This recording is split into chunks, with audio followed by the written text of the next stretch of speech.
Halo semuanya, selamat datang di channel ini. Di video kali ini kita bakal melanjutkan pembahasan manga dari anime Shangri-La Frontier. Nah, di video kali ini kita bakal memasuki chapter 81 dan Mimin bakal bahas sampai chapter 83, jadi cuma 3 chapter.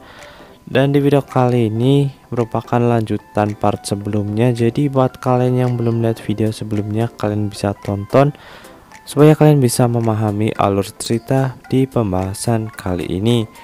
Sebelum kita ke pembahasannya, buat kalian yang belum subscribe, jangan lupa subscribe dulu supaya Mimin semakin semangat dalam mengupload video. Dan jangan lupa buat kalian yang mau bantu Mimin donasi, kalian bisa melalui rekening yang ada di deskripsi ataupun DM Mimin lewat Instagram. Oke, kalau sudah langsung saja kita ke pembahasan manga anime Shangri-La Frontier. Di video sebelumnya kita sudah melihat ya petualangan Sanraku melawan Golem dan uji coba senjata Sanraku yang baru, yaitu Guiltabril. Dan kali ini adalah lanjutan di mana Sanraku akan menemui Psyker Zero untuk membantunya dalam misinya kali ini. Tapi Sanraku sudah membuat Psyker Zero menunggu lama. Dan sekarang kita lihat apa yang bakal terjadi. Sekarang Sanraku sudah sampai di Leventhar, yang dimana itu merupakan titik temu dengan si Psyker Zero.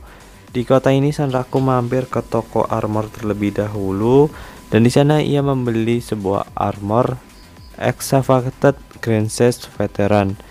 Ini dapat menambahkan sejumlah HP sejumlah 400, yang alhasil sehingga Sanraku dapat menggunakan item senjata barunya Guiltabril ini, karena syaratnya harus memiliki jumlah HP minimal 300 ya.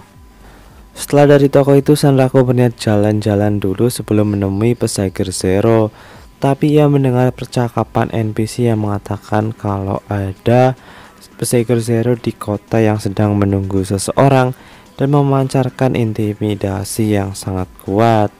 Dan ia tampak kesal karena sedang menunggu seseorang, nampaknya ucap dari NPC tersebut. Ia berkata orang yang ditunggunya itu pasti tamat ya.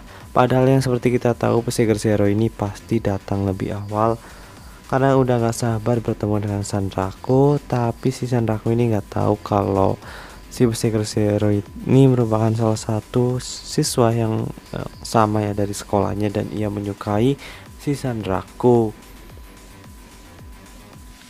Sanraku yang mendengar percakapan NPC itu udah sangat pasrah ya, dan hilang harapan hidup. Ini pasti gara-gara Sanraku tidak menentukan waktunya, dan pasti ia mengira kalau membuat si Psyker Zero ini marah. Dan seperti yang kita tahu, tampilan Psyker Zero ini sangat sangar dan kuat, dan banyak player lain yang mengaguminya ya. Sanraku akhirnya sampai di tempat Psyker Zero dan meminta maaf karena terlambat dan membuatnya menunggu. Dan Psyker Zero ini menjawab tidak masalah dan tidak mempermasalahkan itu.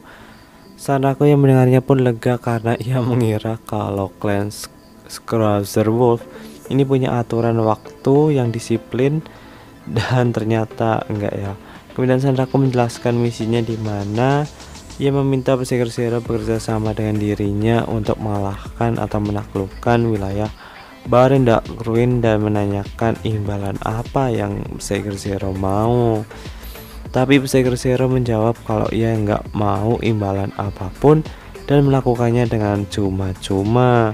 Sanraku yang mendengar itu malah merasa gawat. Justru hal itu yang membuatnya mengerikan, karena nggak minta imbalan apapun dan membuat Sanraku ini bingung.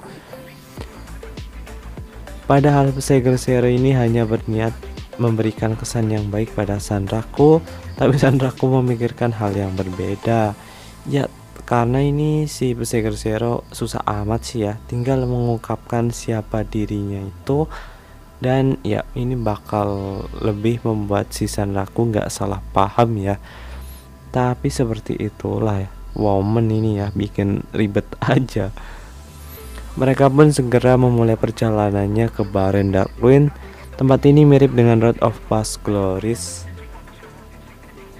dimana bangunan-bangunannya yang merupakan era dewa, tapi bedanya Baren Darwin merupakan medan tempur, seperti yang dikatakan oleh klan Library pada Sanraku. Klan Library ini adalah klan yang meneliti informasi berbagai macam yang ada di dunia Shangri-La Frontier ya guys. Jadi nggak heran kalau mereka ini banyak pengetahuannya. Di sini banyak puing-puing sisa peperangan yang sangat banyak. Bahkan Sandaku melihat sebuah tangan raksasa di situ yang kemungkinan adalah teknologi untuk bertempur di kala itu. Dari bentuk tangannya kemungkinan itu sangat besar, bahkan monster di SLF nggak ada yang segede itu guys. Mungkin itu adalah senjata yang mungkin mirip monster golem yang besar, tapi dengan teknologi dari era dewa kemungkinan. Sandaku teringat dengan perkataan Setsuna yang dimana ia harus mencari Bahamut, yang dimana itu kunci ia akan membawanya ke bonus unique skenario verbal epic. Kemudian di sini Berserker Zero menanyakan apakah Sandaku ke 50 mau menemui seseorang. Sandaku menjawab iya. Mereka berdua merupakan kenalannya di game lain. Nah jadi Sandaku ke 50 mau menemui dua orang teman. Kemudian tiba-tiba Berserker Zero bertanya lagi, apakah mereka cewek? Sandaku menjawab iya, salah satunya. Tiba-tiba ada monster mendekat menyerang, tapi dengan aura kuat dan membunuh dari Berserker Zero, ia membelah kepala monster itu dengan kuat. Gue yakin dia agak cemburu sih karena ada cewek ya. Yang kemungkinan si Berserker Zero ini cemburu brutal. Setelah membelah monster itu, dia bertanya lagi, apa dia temanmu juga? Sandaku menjawab dia belum pernah bertemu dengan si Sandaku, jadi belum bisa dianggapnya teman. Kemudian dalam hati Berserker Zero berkata, itu artinya aku masih punya kesempatan. Dasar ya si Berserker Zero ini. Dan ia berniat menghilangkan jarak antara dirinya dengan Hisutome saat menaklukkan Baren Darwin. Tapi di sini justru Sandaku merasa takut dengan Berserker Zero dan banyak hal yang membuatnya gagal paham lah ya. Walaupun si Berserker Zero niatnya baik, tapi dicerna oleh Sandaku ini berlawanan ya. Kali ini Scan pindah ke SFSU si Animalia, di mana ia sedang melakukan tawar-menawar dengan pensil gold. Entah apa yang mereka akan tawar dan saling tukar. Scan berlanjut lagi ke Sanraku dan Berserker Zero. Berserker Zero mengalahkan naga-naga yang menyerangnya, dan Sanraku seringkali untuk mengalihkan perhatian. Dengan skill-skill yang kuat dari Berserker Zero, tebasannya mampu memotong monster menjadi dua layaknya kertas. Seperti skill Supreme Divine Slash, kulit naga yang tampak keras seperti hanya memotong sebuah kertas. Berserker Zero memuji Sanraku karena tidak menerima satu serangan pun. Ya seperti yang kita tahu, kalau Sanraku kena serang otomatis mati. Dan bahkan di sini monsternya rata-rata itu levelnya lebih dari 100 ya guys. Dan yang kita tahu Sanraku ini pertahanannya dan HP-nya itu setipis tisu ya. Selain itu Berserker Zero juga berkata ia berharap Sanraku dapat menghilangkan tanda likaunya supaya ia dapat memakai armor lagi. Sanraku menjawab ya, kadang tanda ini membantunya dan menyelamatkannya. Jadi ia nggak terlalu mempermasalahkan hal itu. Selain itu ada yang mengatakan NPC Aristella mungkin dapat menyembuhkannya. Ya NPC unik yang dapat mengangkat berbagai macam kutukan, tapi sulit menemuinya karena ia dikelilingi banyak NPC dan banyak player level tingginya juga. Selanjutnya mereka melanjutkan perjalanan, tapi sebelum itu Berserker Zero berkata ke Sanraku untuk tidak memanggilnya Berserker Zero karena terlalu panjang dan membuatnya susah. Mimin yang baca juga susah ya, karena namanya panjang. Untuk sebuah nama panggilan itu agak sulit ya. Berserker Zero mengatakan ia bisa memanggilnya Ray atau Zero, dan Sandaku memutuskan untuk memanggilnya Ray. Di sini Ray langsung salting karena dipanggil Ray, yang itu merupakan nama depannya guys. Nah ini kalau orang Jepang dipanggil nama depannya itu pasti langsung menganggapnya itu udah deket lah ya. Kemudian Ray berkata kalau ada jalan lintas dari sini menuju bos. Rute-nya agak rumit dan jika ia buru-buru ia dapat memandunya. Sadako pun setuju. Ya padahal sejujurnya Sadako ingin menjalankan quest dari Fast, di mana ia harus menemukan 3 item delta, tapi itu nggak tahu ada di mana dan bakal memakan waktu yang lama. Jadi ia memutuskannya untuk mencarinya di lain waktu. Mereka pun melanjutkan perjalanan dan di sini Sadako sudah berubah pikiran. Yang menganggap Ray ini menakutkan ternyata itu ramah ya.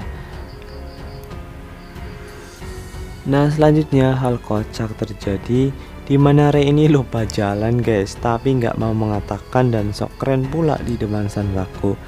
Tapi Sadako udah tahu tapi nggak mau ngomong karena takut dipotong menjadi 4 bagian oleh Psyker Zero. Saat percakapan itu tiba-tiba dari klan SFSU datang menghadang mereka berdua.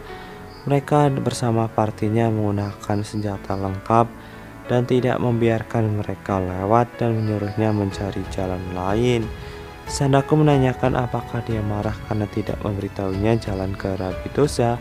Animalia menjawab kalau sudah tidak mempermasalahkan itu karena Pensilkon sudah memberitahunya sebagai ganti dari hutangnya guys, untuk melunasi hutang ya. Waduh, Sadako terkejut mendengar itu karena si Pensilkon membocorkan hal tersebut guys. Klan SFSU siap melakukan apapun untuk meneliti monster atau hal yang lain yang menarik. Mereka menghalangi Sadako dan Ray lewat karena mereka akan melawan Lycaon the Night Slayer yang merupakan unik monster. Tampaknya klan SFSU sudah tahu cara memicu unik skenario ini guys. Waduh, kurang ajar ya si Pensilkon. Next kelanjutannya seperti apa pertempuran klan SFSU melawan unik monster Lycaon, kita bahas di video selanjutnya. Oke, jangan lupa subscribe and like. Bye bye.